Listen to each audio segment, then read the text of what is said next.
Selamat pagi. Iya, selamat pagi. Selamat bergabung kembali dalam Nasional ISMI setiap hari Senin jam 10 sampai jam 11. Iya, sebelumnya kita akan mengucapkan salam kita, yaitu Salam Pancasila. Senang sekali saya Yohana Elizabeth Harjadinata ditemani seperti biasa oleh Fransikolas, dan hari ini ini salah satu kakak yang saya senang banget dari saya zamannya pertama kali beliau ada, Kak, di dunia layar kaca. Oh ya. Soalnya anggun, cantik, pinter gitu ya, humble gitu. Aduh, apalagi belakangan ini saya kan selalu ikutin kegiatannya ya. Ternyata sekarang keren banget kalau nari-menari. Pasti penasaran deh. Nggak penasaran soalnya udah kelihatan gambarnya kan. Penasaran ya. Tapi sebelumnya kita akan perkenalkan dulu narasumber kita pagi hari ini. Seorang aktor, produser, model, presenter juga dulu, multitalenta sekali. Terima kasih sekali Kak Maudy Kusnaidi sudah hadir bersama kita pagi hari ini. Selamat pagi. Halo Kak Yo, halo Kak Fran. Thank you banget udah meluangkan waktunya pagi hari ini. Sama-sama dengan senang hati.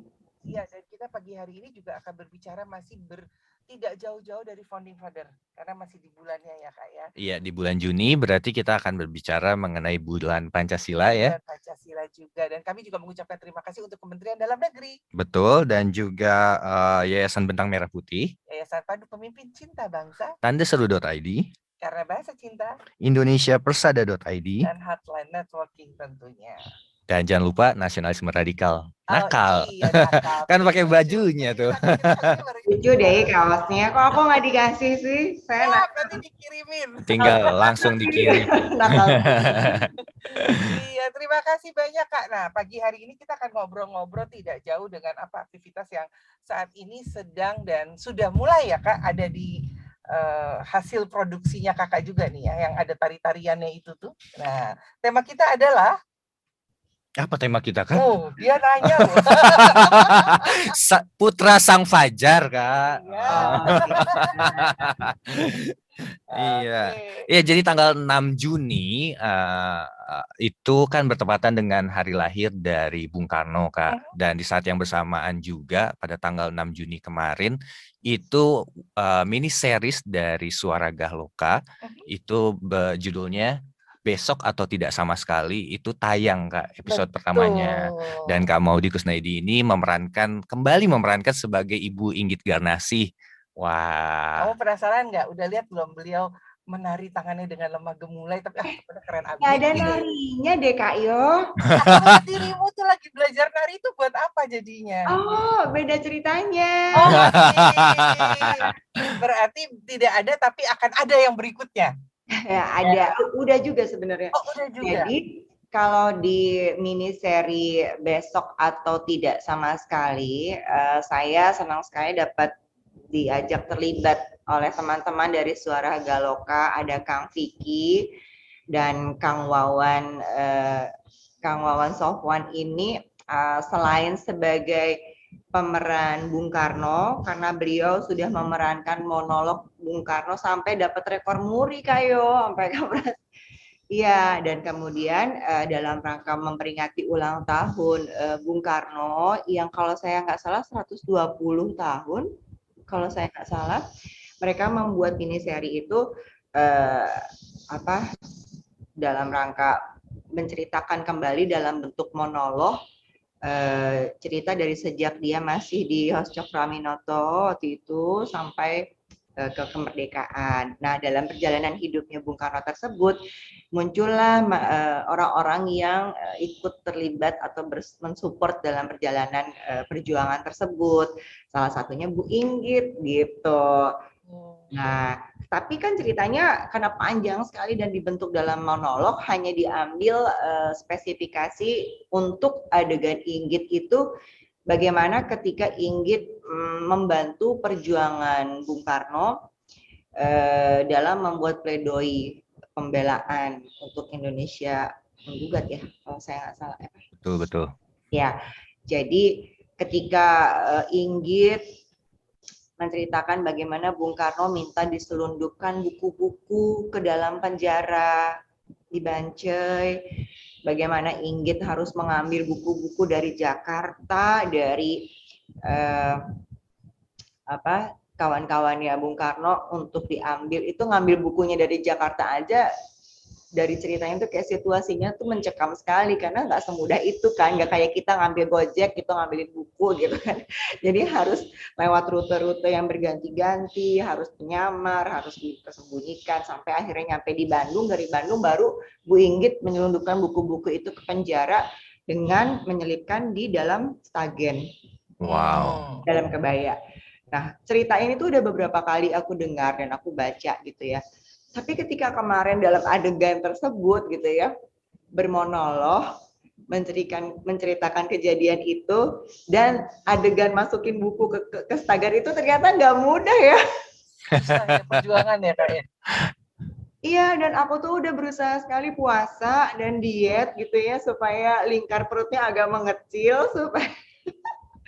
supaya bisa masukin buku-buku itu, karena ternyata memang nggak semudah itu sih. Jadi ada buku-buku yang diminta pun bukunya tebel-tebel. Oke. Dan dalam sekali berangkat ke penjara itu, Inggit memang membawa 3-4 buku itu dalam badannya, di dalam perutnya itu dililitkan stagen. Dan bagaimana dia mencoba mentrik para penjaga dengan membawa anaknya Omi gitu untuk main-main sama penjaga. Bagaimana ketika dia membuatkan kue gitu. Terus trik-trik bagaimana Bu Inggit memberikan kabar situasi di luar sana gitu kepada Bung Karno dengan kode-kode. Jadi dia misalnya rebus telur gitu, terus di kulitnya dikasih bolongan gitu. Kalau 1 titik artinya apa, kalau 2 titik artinya apa, kalau telur rebusnya yang warna telur bebek artinya kabar buruk gitu misalnya. Wow. Terus dia juga menyelipkan uang-uang logam yang akhirnya dia dapatkan dari bantuan teman-teman Bung Karno gitu ya, ke dalam kue Nagasari gitu, untuk ke Bung Karno di dalam sana gitu. Ya kurang lebih ceritanya hanya karena dicari yang simpel ya di bagian itu sih. Tapi ketika memerankannya gini baru berasa banget ya, wah gimana ya dulu Bu Inggit sendirian waktu ini semua, bawa deg-degannya, pencekamnya, dan karena dia nggak punya uang yang cukup, dia harus jalan kaki dari rumahnya ke Pejaria Bancai gitu, membawa Omi gitu. Jadi mendapat kesempatan memerankan ini tuh jadi punya nilai yang menghargai banget gitu ya, respect gitu atas perjuangan-perjuangan mereka, sehingga kita semua bisa ngobrol-ngobrol seperti ini dengan suasana yang lebih damai gitu ya. Kebayang nggak? Betul. Dengan itu gitu. Wow, nggak nyangka ya. Maksudnya selama ini kan kita selalu melihat dari sisi garis besar tuh Kak Frans, bagaimana perjuangan bambu runcing segala macam. Ternyata ada memang banyak tokoh-tokoh yang terlibat, dan salah satunya Ibu Inggit yang mungkin saya sendiri baru mendengar nih ceritanya tentang buku, tentang telur, tentang Nagasari di cerita dari Kak Maudi. Apalagi teman-teman kita se-Indonesia hari ini kita dibukakan kembali tentang nilai sejarah yang hakiki sesejujurnya ya. Betul, dan sangat disayangkan sekali Bu Inggit Garnasih ini tidak banyak dikenal oleh masyarakat Indonesia. Makanya saya mengapresiasi sekali Kak Maudi sudah 2 kali ya memerankan Ibu Inggit Garnasih, dan yang di kali kesempatan yang pertama Kak berhasil mendapatkan anugerah Festival Film Indonesia dan juga Piala Maya 2014 sebagai pemeran utama wanita terbaik Kak. Pastinya, selamat. Kak, mau nanya, di kali yang kedua ini apakah kesulitannya masih tetap sama atau berbeda nih Kak? Apalagi kalau misalnya kali ini kan monolog kan kalau buat seorang aktor tuh salah satu yang paling sulit untuk dilakukan. Boleh cerita sedikit Kak? Iya. Setiap proyek punya keseruan masing-masing sih, tantangan masing-masing, challenge seperti apa gitu ya. Tapi saya bersyukurnya di kedua ini tuh karena sebelumnya, bahkan sebelum saya memerankan tokoh Bu Inggit dalam film Soekarno-nya Mas Hanung Bramantio itu, saya sebelumnya sudah mendapat proyek untuk membuat film Ibu Inggit sendiri gitu. Jadi dalam rangka persiapan film tersebut, saya tuh sudah melakukan observasi cukup panjang ke rumah Bu Inggit di Bandung, ketemu dengan keluarganya, melihat alat-alat yang dilakukan untuk dia membuat bedak dingin gitu, zikir-zikir yang ia bacakan gitu, terus berziarah ke makamnya, mendengarkan cerita sosok Bu Inggit melalui anak langsungnya, Omi yang waktu itu udah usia 83 tahun, waktu itu alhamdulillah masih ketemu. Jadi saya masih bisa wawancara dan menuliskan bagaimana pandangan anaknya terhadap Bu Inggit gitu. Bagaimana pandangan anaknya Omi terhadap Bu Inggit ke Bung Karno gitu. Jadi ketika diminta memerankan, tapi waktu itu filmnya nggak jadi. Yang pertama itu yang tentang Bu Inggit, karena ada masalah tentang rights kalau nggak salah. Nah, baru dapat kesempatan di filmnya Mas Hanung, film Soekarno itu, dan kemudian kemarin di Suara Galoka. Jadi, alhamdulillahnya tuh saya sudah punya gambaran cukup banyak tentang Bu Inggit, betapa saya jatuh cinta kepada Bu Inggit, betapa saya respect sekali terhadap pemikiran dan keputusan Bu Inggit pada saat itu, dan apa saja yang ia lakukan dan dedikasinya mensupport Soekarno. Duh, kalau udah ngomong Bu Inggit tuh kayak bisa panjang lebar gitu. Apa senang. Iya, apa saya respect sekali pada Bu Inggit. Nah, ketika diminta untuk memerankan Bu Inggit dalam Besok atau Tidak Sama Sekali, ini kalau nggak salah minggu ini nih yang episodenya Bu Inggit harusnya keluar. Namanya monolog berarti kan memang harus menghafal banyak ya gitu. Memang nggak terlalu full monolog karena ini diambilnya dalam pengadegan film, jadi bisa di shoot per adegan gitu ya. Jadi itu cukup membantu sih. Tapi kan kalau kami di teater gitu ya, kalau monolog di teater ya harus full kan, semua menghafal. Dan yang PR-nya adalah sambil mengerjakan si buku-buku itu di Stagen gitu. Ya. Jadi lumayan berusaha menyampaikan cerita tersebut, mewakilkan perasaannya Bu Inggit ketika melakukan adegan itu, dan mendeliverikan bagaimana situasinya pada saat itu melalui monolog dan adegan tersebut. Jadi memang tantangannya agak berbeda ya dengan film gitu. Tapi lepas dari semuanya sih saya senang sekali dapat kembali memerankan Bu Inggit ya. Mudah-mudahan dapat diterima oleh teman-teman penonton dari Suara Galoka YouTube nanti. Tuh, pastikan teman-teman yang mendengarkan nonton ya. Penasaran harusnya ya, Miniseri. apalagi melihat ceritanya bagaimana seorang Ibu Inggit itu ternyata memiliki peran penting dalam perjalanannya Bung Karno. Bapak kita ya se-Indonesia. Bahkan sekolahnya dibiayain kalau nggak salah waktu itu sama Bu Inggit ya. Iya, jadi kalau mungkin udah pada tahu sih ceritanya ya. Jadi kan Bung Karno sekolah di Bandung, terus tinggalnya di rumah Bu Inggit, kan sebagai ibu kos gitu. Kemudian Bu Inggit dititipin Bung Karno bahwa ini anak. Itu masih anak-anak. Bahwa nanti Bung Karno akan menjadi seseorang yang penting di dalam perjuangan kemerdekaan Indonesia, tolong dibantu dan disupport. Jadi waktu saya dengar cerita dari Bu Umi, anaknya Bu Inggit, yang waktu saya ke Bandung masih berapa tahun yang lalu. Jadi dia memang menceritakan, jadi kalau misalnya Bung Karno pengen apa gitu, pengen makan sayur asem gitu. Tuh Bu Inggit berusaha sekali gitu, gimana pokoknya caranya itu si sayur asam ada gitu di rumah gitu, walaupun dengan segala situasi gitu ya. Dan bagaimana caranya Bung Karno mesti minta buku, oke, cari caranya supaya bisa dapat, Bung Karno dapat gitu. Oke, Bung Karno mau apa? Oke, harus pokoknya disupport semua situasi, kenyamanan, pemikiran, konsentrasi. Itu tuh disupport banget lahir batin sama Bu Inggit gitu untuk Bung Karno tuh bisa dalam posisi dan kondisi yang full gitu untuk memenuhi perjuangan kemerdekaan ini gitu. Wow, Kak, tadi kan bilang sudah 2 kali gitu ya Kak.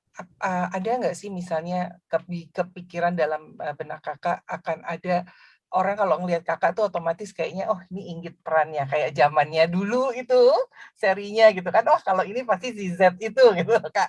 Apakah juga ada sesuatu kerinduan, keinginan atau bahkan mungkin ketakutan akan ada sosok yang melekat lagi kepada diri kakak? Sampai sejauh ini tokoh Zainab susah sih untuk dihilangin. Jadi waktu pertama memerankan tokoh Inggit juga orang-orang gitu, itu tuh si Inggit diperaninnya sama si Zainab gitu. Jadi bukan Maudi gitu yang memerankan tuh Zainab gitu. Atau kayak kemarin apa ya, aku main film Bu Broto gitu misalnya, Lost Man Bu Broto, oh sekarang Zainabnya yang jadi Bu Broto gitu. Zainab dong bukan Maudi gitu. Sulit ya. Saya rasa sih tidak semudah itu ya untuk orang bisa melihat saya gitu dalam bentuk perwakilan Bu Inggit gitu, karena memang selain saya juga ada Happy Salma yang kerap kali membawakan tokoh Bu Inggit juga dalam monolog-monolognya yang full gitu. Mungkin memang karena kesamaan kami adalah orang Sunda gitu ya, sama-sama Sunda, kami katanya bentuk-bentuk tubuh kami dan wajah kami memang sepertinya Bu Inggit pada zaman dulunya gitu ya. Jadi dianggap cocok untuk memerankan Bu Inggit gitu. Ya, itu sih luar biasa buat saya, menjadi suatu penghargaan. Tapi lepas dari semua itu, kayaknya saya senang banget karena dapat banyak pelajaran gitu loh dari memerankan tokoh Bu Inggit itu. Nah, Banyak wawasan gitu buat saya sebagai perempuan gitu. Tidak hanya dalam tokoh perempuan pada saat zaman itu ya, zaman memperjuangkan kemerdekaan, tapi pada saat sekarang pun saya merasa pemikiran-pemikiran dan sikap-sikap Bu Inggit itu sangat bisa dicontoh gitu sebagai panutan. nah, ini boleh diceritakan sedikit lebih jauh nih, Ya, Kak. Pemikiran-pemikiran seperti apa untuk wanita-wanita Indonesia pada khususnya? Karena pastinya tantangan di masa yang sekarang jauh lebih berat ya. Dan beda. Dan mungkin kita bisa belajar dari sejarah juga gitu. Gimana nih, Kak? Iya. Yang udah pasti sih ketulusan hati ya. Buat saya tuh tidak mudah mendampingi tokoh Bung Karno pada zaman itu. Dengan usia beda 13 tahun ya kalau nggak salah, karena Bu Inggit itu lebih tua dari Bung Karno kan. Beliau tuh dengan kedewasaannya, kematangan pemikirannya, dan seperti yang tadi saya sampaikan tadi bahwa beliau dengan lahir batin tuh full gitu mensupport Bung Karno gitu ya, demi pencapaian kemerdekaan itu. Jadi kalau nggak ada cinta yang tulus gitu ya, baik kepada Bung Karno-nya sendiri ataupun cinta kepada negara Indonesianya ini untuk mencapai kemerdekaan, rasanya tuh memang sulit ya. Kayaknya modalnya itu ya, tulus dan ikhlas dan cintanya itu. Saya kalau dengar perjuangan beliau gitu ya, diceritakannya bagaimana Bu Inggit tuh mengumpulkan uang tuh dengan membuat bedak dingin gitu ya buat para orang-orang yang datang, terus banyak usaha-usahanya gitu yang dilakukan untuk bisa mengumpulkan juga orang-orang mensupport Bung Karno gitu. Bagaimana dia menghibur Bung Karno di dalam penjara gitu ya. Bagaimana kesedihannya dia melihat Bung Karno tuh ada momen-momen down, bagaimana dia kembali menyemangatkan gitu loh. Dari lepas dari itu semua dan kesadaran bahwa dia mempunyai peran penting untuk mensupport Bung Karno, menjaga Bung Karno, tapi pada saat Bung Karno mengambil keputusan untuk menikahi Fatmawati, Bu Inggit memilih untuk tidak dipoligami. Gitu. Walaupun rasa cintanya tuh tetap berjalan dan dia nyatakan dalam buku Kuantar Kau ke Gerbang bahwa cintaku tidak akan pernah habis, bahwa dia akan selalu mendampingi Bung Karno dalam bentuk dari posisi yang lain. Aku tuh rasanya kayak sementara di sini tuh di saat-saat sekarang tuh kayak yang saya pernah membawakan acara gitu ya, host mengenai curahan hati perempuan, di mana banyak sekali perempuan-perempuan di masa saat ini dari berbagai level dan kalangan memilih untuk dipoligami dengan alasan-alasan yang masih buat saya kayak kok bisa ya itu, saya takut dianggap janda, saya takut masuk surga, saya takut dianggap gagal sebagai perempuan, saya gitu. Yang menurut saya ini udah tahun 2000 berapa gitu, dan kita sudah punya Komnas Perempuan, kita punya psikolog, banyak perempuan-perempuan yang dalam posisi-posisi pemerintahan, politik maupun berbagai bidang tuh sudah berprestasi. Tapi ternyata ketika saya lihat dan dalam kehidupan sehari-hari itu masih banyak perempuan-perempuan yang ada ketakutan-ketakutan seperti itu gitu. Sementara Bu Ingrid kok bisa ya zaman dulu. Ini nomor satu loh, tokoh udah kece, udah ganteng, udah perjuangan sebagaimana dilepas gitu, dan tetap mencintai dan tetap mendampingi gitu dalam posisi dia terhadap. Jadi kalau buat saya sih luar biasa ya pemikiran-pemikiran Bu Ingrid itu, dan semua dilakukan dia tuh dengan tulus tanpa ada rasa dendam, benci. Karena dari apa yang saya dengar gitu ya, baik dari anak-anaknya, dari orang-orang sekitar yang saya sempat ketemu soalnya yang zaman-zaman dulu waktu observasi dulu tuh, nggak pernah tuh saya dengar berita-berita bahwa Bu Ingrid memberikan statement-statement yang seperti apa curcol gitu tuh kayaknya nggak ada gitu. Bahkan di bukunya Bapak Ramadan KH pun antar kau ke Gebang juga luar biasa, menurut saya manis banget gitu. Kalau dari saya pribadi sih ngelihatnya seperti itu ya, maksudnya hal itu kan masih bisa dirasakan. Itu nggak kayak Yohana, kau kok terdiam-diam begitu? Terpesona Kakak.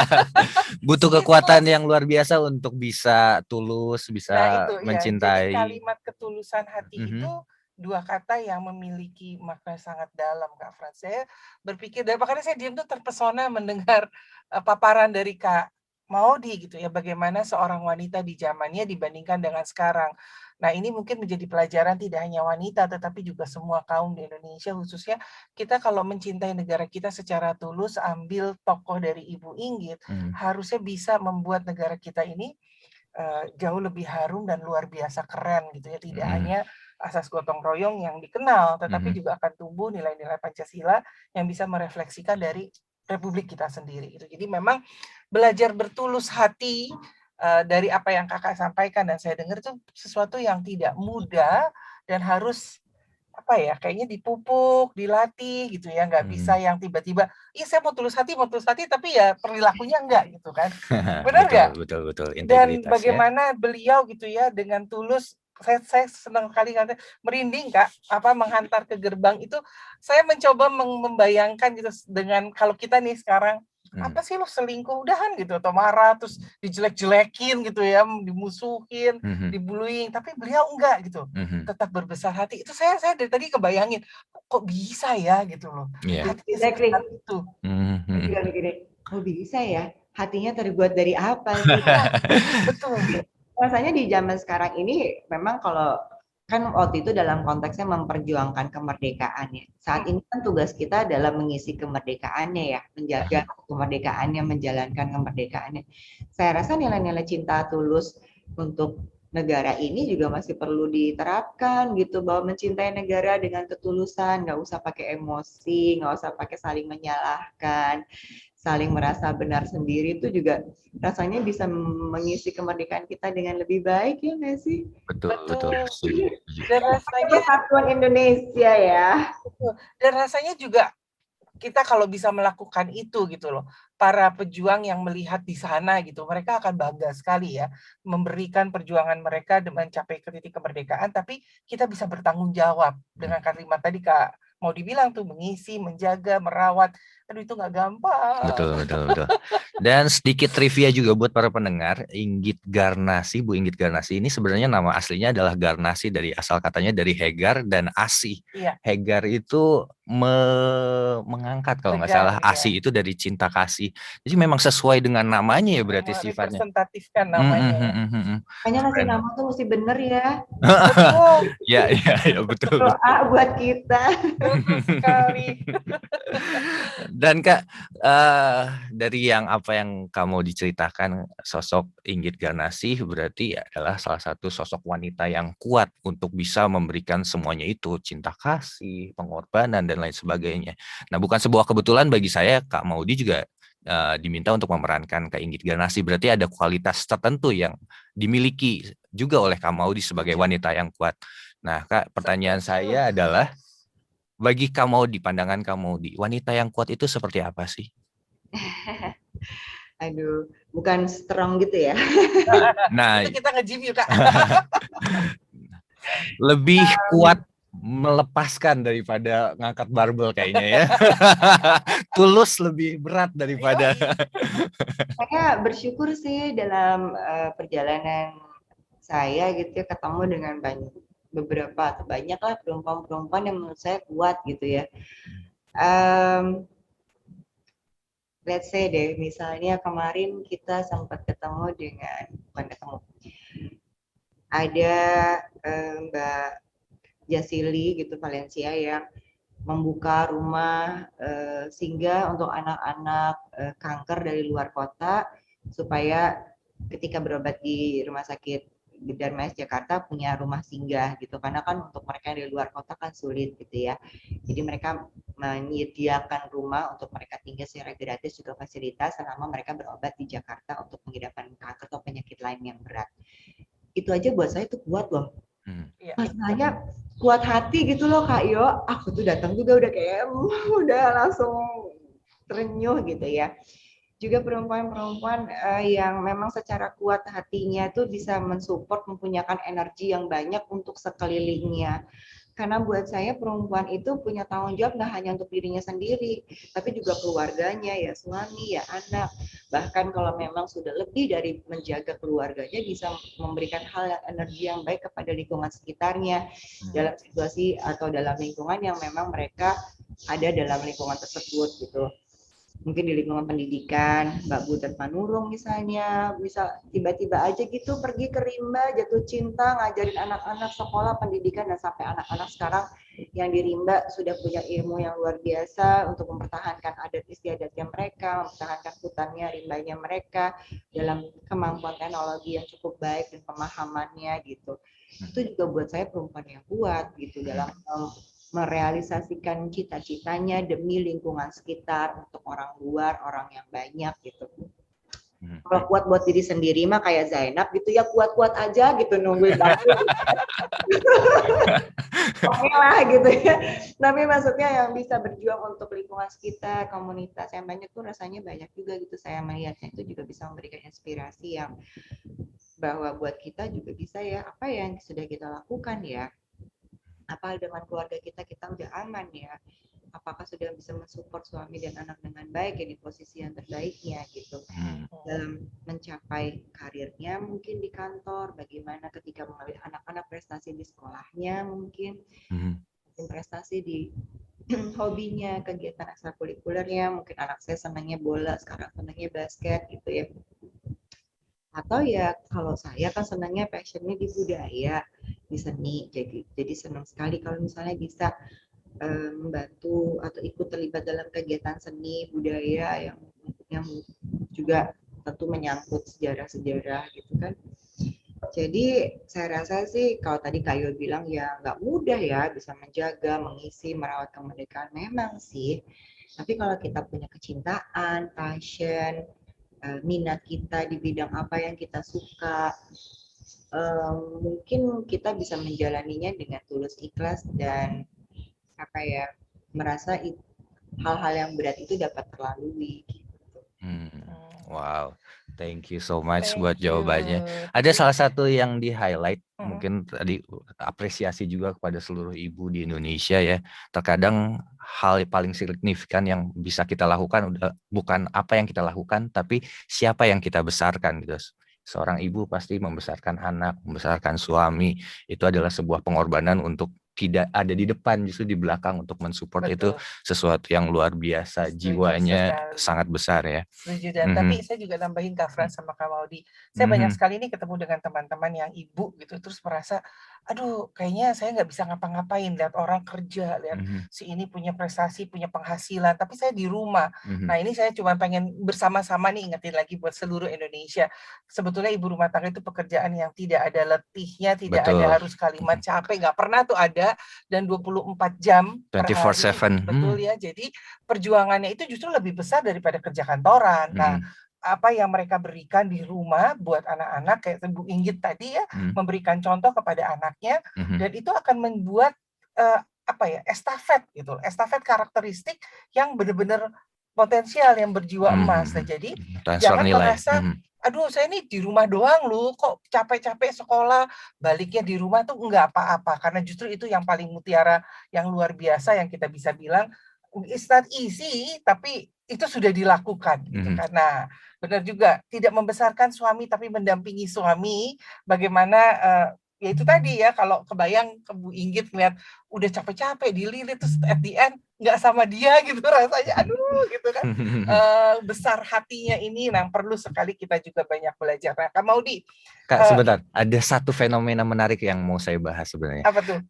Di waktu kemarin-kemarin itu sempat ada Maudy Ayunda, kebetulan sama nih namanya, Maudy Ayunda baru saja lulus sekolah, Kak. Iya. Terus ada komentar netizen yang bilang, ngapain sekolah tinggi-tinggi, ujung-ujungnya juga jadi istri orang. Nah, ini suatu anggapan yang mesti kita luruskan. Betul juga, edukasi kepada teman-teman semua. Justru kalau punya istri atau ibu yang pendidikannya tinggi, justru itu sebuah keuntungan lebih. Iya kan? Betul sekali. Estafet kan? Betul, transfer nilai yang tadi Kakak bicarakan. Betul, estafet itu tidak hanya dari orang tua, tetapi ilmu pelajaran. Saya yakin juga kenapa Bu Inggit bisa kasih buku-buku yang bagus dan bermanfaat. Pasti dia juga ada baca tuh intip-intip ke buku gitu ya. Mengisi dia punya ini. Nah, Kak Maudy melihat semua ini gitu kan. Tadi Kakak juga bilang, saya senang seni dan budaya, itu terlihat sekali dari zaman dulu sampai sekarang, bagaimana passion Kakak tuh terlihat, terpancar, dan menghasilkan yang luar biasa. Nama harum, tidak hanya untuk Kak Maudy, tetapi juga untuk Indonesia, karena kan semua jadi menjadi contoh panutan nih Kak. Nah, seorang Kak Maudy Kusnaidi sendiri di mata anak dan suami, bagaimana Kak? Ada nih anaknya di sini. Iya, apa namanya? Tadi kan Kayo bilang ya, banyak teman-teman kita yang ibu rumah tangga tuh merasa kayak ngapain gitu ya di rumah gitu. Padahal benar tadi bahwa seorang istri, seorang ibu yang punya pendidikan tinggi itu juga akan melahirkan anak-anak yang karakternya bagus. Itu juga sebagai tanggung jawab untuk generasi nanti penerus bangsa ini kan gitu ya.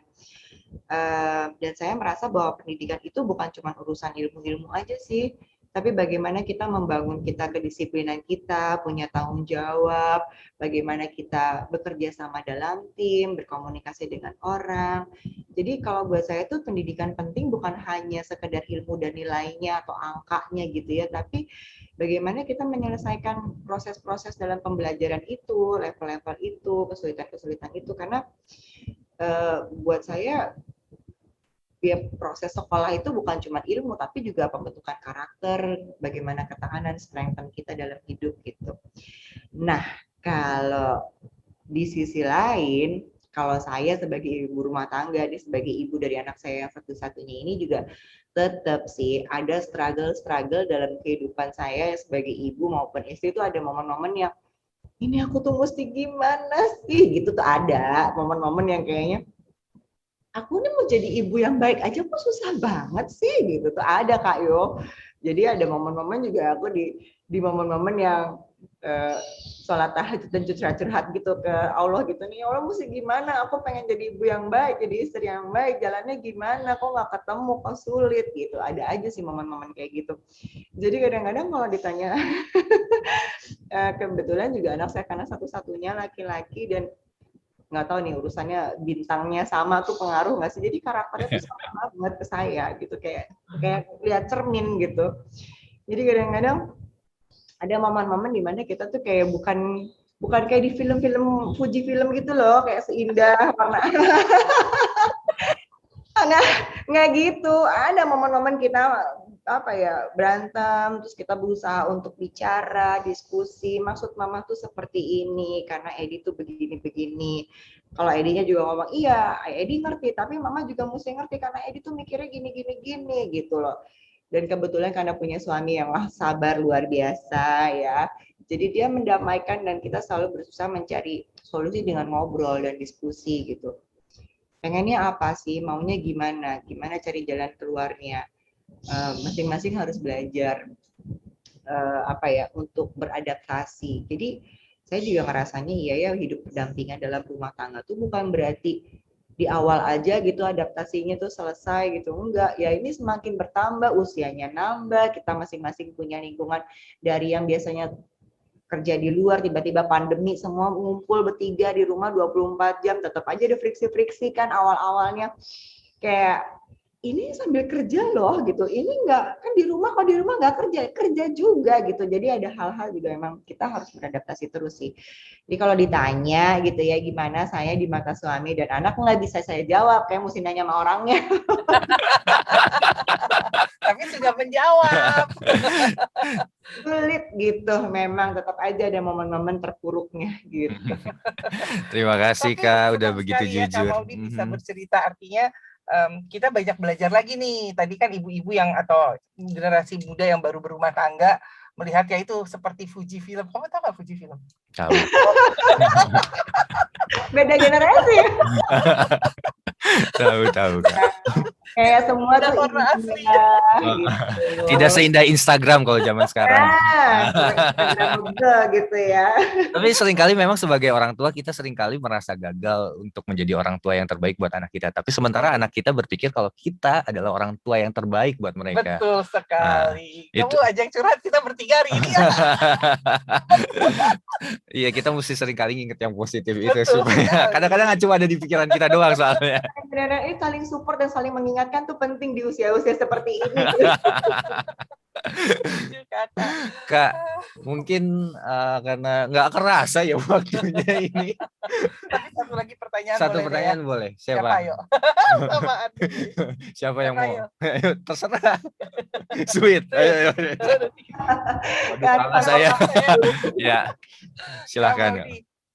Berjalan dengan apa yang sudah diperankan Kak Maudy gitu kan. Terus saya juga tadi sempat menyinggung tentang saya kan mengikuti sekali. Aduh, saya pokoknya sayang banget sama dirimu. Bagaimana dirimu passionnya budaya itu benar-benar apa ya, all out gitu ya, sampai belajar nari gitu kan. Itu sesuatu yang kalau saya bilang tuh beda banget gitu ya dengan karakter acting gitu. Nari itu kan aduh badannya tuh benar-benar keren abis deh pokoknya gitu ya. Bagaimana sih kok bisa-bisanya gitu tiba-tiba, apakah karena peran yang meminta untuk menari gitu, atau memang dari dulu kepengen, atau memang sebetulnya sudah ada bakat nih Kak? Karena saya ngelihatnya tuh wow, perfecto. Oke. Sekarang curhat soal nari ya. Jadi aku dari kecil memang les nari sih, jaipongan karena orang Sunda ya, jadi jaipongan, topeng Cirebon karena saya dari Cirebon Kuningan gitu ya. Terus setelah masuk sekolah lebih jadi tomboy, jadi lebih senang basket, maunya main nakal lah pokoknya, tomboy banget lah dulu tuh, mainnya sama cowok naik pohon dulu tuh gitu. Nggak kebayang ya kayak gini jadinya. Terus kemarin-kemarin ini udah beberapa tahun terakhir saya setiap tahun sebelum pandemi tuh ikut diajak dalam pementasan wayang orang, wayang Barata ya, yang di Senen itu. Jadi menari Jawa gitu sedikit demi sedikit, tidak ahli memang, tapi karena senang ya ikut aja gitu. Mau jadi Dewi Kunti, hayu, Dewi Sembodro, hayu. Dan setiap pementasan itu kan jadi belajar tentang cerita-cerita pewayangan, jadi tahu gitu, oh ternyata simbolnya gini ya, moralnya begini gitu. Nah kemudian kalau di Abang None ya kan belajarnya nari Betawi ya gitu, memang kita ada nandak istilahnya gitu, nandak nari Betawi. Jadi ya kalau ada acara-acara Abang None itu ya biasanya kita ikut-ikutan nandak, tahulah basic-basicnya. Tapi alhamdulillah banget di masa pandemi ini kemarin tuh saya diajak terlibat dalam mini seri Bali Mok Amur. Bali Mok Amur ini juga kalau nggak salah hasil produksi dari Kementerian Pendidikan dan Kebudayaan Republik Indonesia kerjasama dengan Perancis, karena dia akan syuting di 2 negara, di Bali, Ubud, dan di Perancis.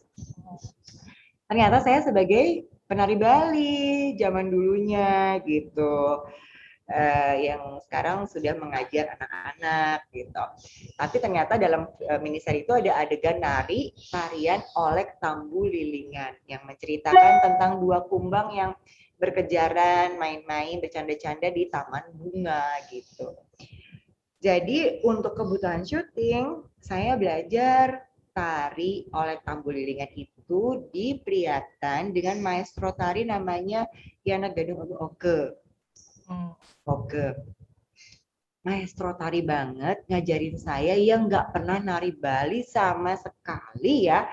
Jadi tuh ya, saya udah kecapean, udah ngos-ngosan, udah pegel-pegel, tangan mesti naik ke atas, jari kemana, mata kemana, udah agem gitu ya. Tapi tuh saya bener-bener rasanya tuh nggak enak kalau ngeliat Gung Oke ya, maestro itu ngajarin saya yang dari nol. Jadi saya berusaha banget gitu supaya Gung Oke nih, maestro tarian Bali ini nggak hilang sabar gitu ngajar saya yang dari nol bulet-bulet nggak tahu apa-apa. Jadi berusaha banget belajar untuk adegan tari yang cuma 3 menit sebenarnya Kak Yo, dan itu tuh jungkir balik luar biasa, apa ya, membuat saya tuh kayak berasa aerobik gitu. Dan merasa iya ya, yang namanya nari itu kalau nggak dari hati itu emang capek dan pegel banget gitu. Dan akhirnya singkat cerita udah selesai syutingnya, udah beres, udah diambil angle-angle-nya. Ya mudah-mudahan nggak buruk-buruk amat lah ya gitu. Terus setelah selesai nari, setelah selesai syuting, saya ngobrol sama partner saya kan Doni Alamsyah karena kita syutingnya berdua. Terus Doni bilang, gue kayaknya mau latihan nari deh sekalian gitu. Ini fotonya. Iya. Keren. Jadi dia bilang mau ikutan ini lanjutin nari. Ya udah kalau lo latihan nari, gue juga latihan nari. Ya udah gue juga deh gitu. Akhirnya saya les nari lagi di Jakarta dengan guru dari anak didiknya Biang Bulan Trisna Jelantik, almarhumah, dari Priatan juga yang ngajar tari oleh Tambu Lilingan. Jadi sekarang setiap Jumat sore saya latihan nari oleh tari Tambu Lilingan. Keren kan? Keren. Oh gitu, akhirnya tahu mengapresiasi para penari itu nggak mudah, memang latihan bertahun-tahun gitu. Pernah nyobain Kak, diem aja susah. Apa tuh? Iya, pernah nyobain latihan tari gitu di teater Tetas ya, kan memang Oh, teater di Tetas perlombaan. juga. Nah, sempet nyobain, wah itu capek banget gitu. Udah gitu nggak bagus lagi. Udah capek banget nggak bagus lagi. Kasihan Bu Eli. Sama saya juga kok, itu karena jago-jagonya kameramennya aja ngambil angle-nya jadi kayak kelihatannya oke gitu. Nah, itu mah bagus banget kok. Jadi memang sih Kak Frans, saya melihat bagaimana Kak Maudy itu all out dia di situ gitu ya. Keren kalau kakak masuk tuh, bisa lihat tuh perjalanan kakak Maudy kita ini all out dalam dunia tari gitu ya. Jadi saya apresiasi sekali ke contoh buat kita semua di Indonesia bagaimana kita melakukan dengan passion, ketulusan hati, terlihat dan terpancar dan terbukti dari Kak Maudy melakukan perannya di dalam kehidupan sebagai seni dan budaya ya Kak. Terima kasih sekali Kak sudah hadir dan juga bertamu dalam Nasional ISMI. Mungkin ada mau kasih sedikit. Sebelumnya saya mau apresiasi juga. Saya untuk film pendek terakhir saya, salah satu film referensinya adalah Ave Mariam Kak. Ya, bagaimana cara kakak mengucapkan dialog yang puitis dengan secara natural itu nggak gampang banget. So thank you so much. Saya bisa relate banget dengan film itu, gimana dunianya suster tuh mulai bergoyang-goyang di akhir film. Jadi itu bisa saya tangkap, dan semoga Kak Maudy bisa terus ada di project-project film yang jadi berkat buat banyak orang di Indonesia, yang edukatif ya. Dan pertanyaan terakhir, Kak, untuk wanita-wanita Indonesia yang tantangannya di masa sekarang semakin berat, apa sih kira-kira yang harus diperlakukan untuk menambah kapasitas diri? Silahkan Kak. Ini luar biasa ya ngobrolnya, emang kalian berdua tuh emang pasangan yang cocok ya, bisa ngobrol kayak gini tuh. Senang banget bisa ngobrol dengan orang-orang yang pernah tahu apa yang sudah kita kerjakan dan apa yang kita lakukan gitu. Jadi nyambung gitu ya apa yang diobrolin, luar biasa. Senang banget bisa ngobrol sama kalian hari ini. Saya nggak tahu ya, kalau ditanya pesan buat perempuan gitu, saya cuma selalu bilang, tahu dulu apa yang ada di dalam diri kita gitu. Passionnya apa sih? Kita mau jadi apa? kita mau dibawa kemana gitu oleh pemikiran dan hati kita gitu. Dari situ mudah-mudahan akan terbuka jalannya kemana kita akan mengisi hidup kita, bagaimana kita bertahan dan mengambil hal-hal baik yang pernah terjadi dalam kehidupan kita gitu. Karena setiap orang kan punya passion yang berbeda, bakat, talenta, karakter yang berbeda. Jadi itu memang tugas kita pribadi untuk mencari apa yang ada di dalam diri kita, untuk membuat itu dieksplor dan menjadi bakat yang baik. Saya sih nggak selalu bilang, mungkin orang-orang kan selalu bilangnya think big gitu ya. Itu kalau saya gitu, kalau langsung big tuh agak deg-degan ya gitu. Jadi saya pikir ya udah dimulai dari apa yang saya bisa aja deh, dari apa yang saya bisa lakukan. Membuat sebuah pementasan teater Abang None dengan 35 orang Abang None Jakarta yang pada akhirnya mereka jadi tahu apa yang diceritakan tentang kebudayaan Betawi, ada yang jatuh cinta dengan kebudayaan Betawi, ada yang jatuh cinta dan menjadi seni pemeranan, ada yang berkembang ke arah yang lain. Tuh buat saya juga, saya senang sekali. Saya merasa saya bisa menginvestasi hal-hal baik kepada generasi muda untuk mereka akan lanjutkan dalam passion dan karakter yang mereka inginkan gitu. Jadi nggak usah berhenti ya, apapun yang terjadi ya dimulai aja dulu dari diri kita sendiri dengan hal-hal kecil yang sekitar kita, nanti akan dibukakan jalannya. Gitu aja kayaknya ya, jangan repot-repot. Udah keren abis. Kenali diri dulu ya, start small, start small. Kalau saya sih start small ya, orang-orang katanya think big, gimana tuh? Think big, start small Kak, lengkapnya. Exactly, benar-benar. Terima kasih sekali ya, aku senang sekali loh bisa diajak ngobrol di sini, bisa sharing. Mudah-mudahan ada hal yang baik yang bisa kita dapatkan sama-sama dan diambil buat para. Nanti nontonnya di mana nih? Tolong kasih tahu dong biar bisa woro-woro. Kita ada di YouTube streamingnya Heartland Networking Kak, dan terpancar secara serentak di seluruh Indonesia dari Aceh dan sampai Papua. Jadi apa yang sudah kita bicarakan hari ini tentunya sangat bermanfaat, tidak hanya bagi saya dan Frans yang kali ini bisa bertatap langsung ngobrol dengan kakak, tetapi juga untuk teman-teman se-Indonesia ya, bagaimana kita menghargai kaum wanita sebagai hakikinya seorang wanita yang sejati, yang telah memiliki hati yang tulus, baik itu sebagai potensi sebagai ibu rumah tangga atau bukan, atau mungkin menuju ibu rumah tangga gitu ya. Dan bagaimana kita juga melihat Kak Maudy sebagai seorang yang memiliki passion budaya seni, yang memberikan dengan apa yang tadi dibilang, mulai dari yang kecil tapi tanpa terasa sebetulnya Kak Maudy sudah berdampak besar bagi Indonesia. Ya. Dan jangan lupa juga untuk teman-teman yang mendengarkan untuk menyaksikan mini seri besok atau tidak sama sekali di YouTube channel Suara Gahloka. Iya, jangan sampai ketinggalan dan terus jadikan contoh. Saya setuju sekali. Mulailah dengan apa yang kita punya, bakat dan talenta kita. Karena dengan demikian hati kita senang, kita akan memberikan yang terbaik, dan tanpa kita sadari kita akan menjadi Maudy yang luar biasa kelak. Maudy Yunda, Maudy Kusnaidi, Maudy semua Maudy. Iya, terima kasih sekali Kayo, Ngafran, salam buat Maudy. Kami juga mau mengucapkan terima kasih untuk pihak-pihak yang sudah mendukung jalannya acara Nasional ISMI. Terima kasih untuk Kementerian Dalam Negeri, Yayasan Bantang Merah Putih, Yayasan Pandu Pemimpin Cinta Bangsa, Karena Bahasa Cinta, Tandaseru.id, dan Heartland Networking, Indonesia Persada.id, dan juga Nasionalisme Radikal. Terima kasih juga untuk Kak Maudy, jangan bosan-bosan. Nanti kita akan ketemu lagi di kegiatan-kegiatan nasional ISMI tentunya ya. Sehat-sehat Kak. Semuanya ya, stay healthy, stay safe. Ya. Akhirnya saya Yohana Elizabeth Harjadinata. Dan saya Frans Nicholas. Dan juga ada kakak kita. Saya Maudy Kusnaidi, makasih semuanya. Bye, salam Pancasila. Salam Pancasila.